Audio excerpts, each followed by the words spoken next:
সর্বজনীন পেনশনের প্রত্যয় স্কিমকে বৈষম্যমূলক আখ্যা দিয়ে সংক্রান্ত প্রজ্ঞাপন প্রত্যাহার সহ ৩টি দাবিতে ১ জুলাই থেকে অনির্দিষ্টকালের জন্য সর্বাত্মক আন্দোলনে যাচ্ছেন দেশের সব পাবলিক বিশ্ববিদ্যালয়ের শিক্ষকেরা। ঢাকা বিশ্ববিদ্যালয় সহ সব পাবলিক বিশ্ববিদ্যালয়ে ক্লাস ও পরীক্ষা বন্ধের ঘোষণা দেওয়া হয়েছে। এই পেনশন স্কিমটা চালু করে দিলাম।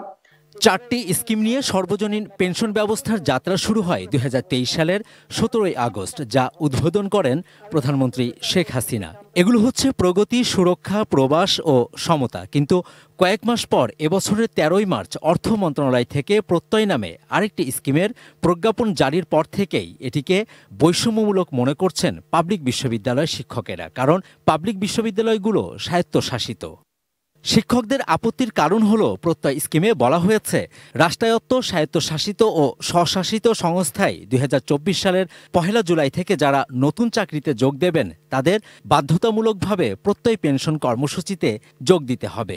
এসব সংস্থার নতুন চাকরিজীবীরা অবসরে যাওয়ার পর প্রচলিত পদ্ধতিতে পেনশন পাবেন না। আমাদের এই কর্মসূচি আগামী দিনের শিক্ষার্থী যারা শিক্ষকতার পেশায় আসবেন তাদের জন্য।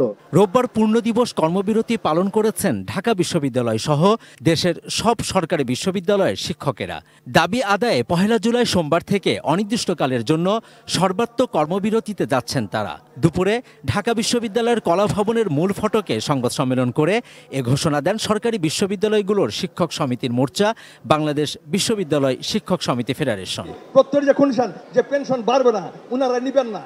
২৫ বছর আগের বেতন পেনশন আজকে দিতে রাজি হবেন না। তাহলে কি অফার করা হয়েছে? তারা বেয়াদবি করেছেন জাতির সঙ্গে এবং প্রতারণা করছেন জাতির সঙ্গে। ১ জুলাই ২০২৪ থেকে দাবি আদায় না হওয়া পর্যন্ত সারা দেশে সকল পাবলিক বিশ্ববিদ্যালয় সর্বাত্মক কর্মবিরতি পালন করবে।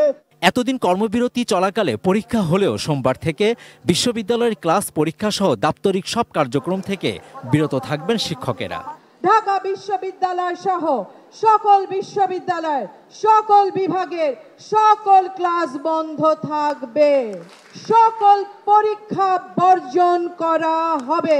একই দিন ঢাকা বিশ্ববিদ্যালয়ের কর্মকর্তা কর্মচারী ঐক্য পরিষদ পূর্ণ দিবস কর্মবিরতি পালন করেছে। সকালে বিশ্ববিদ্যালয়ের অপরাজেয় বাংলার পাদদেশে তারা প্রতিবাদ সমাবেশও করে।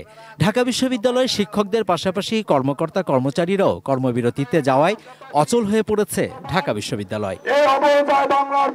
Javed Akhtar, ATN news, Dhaka.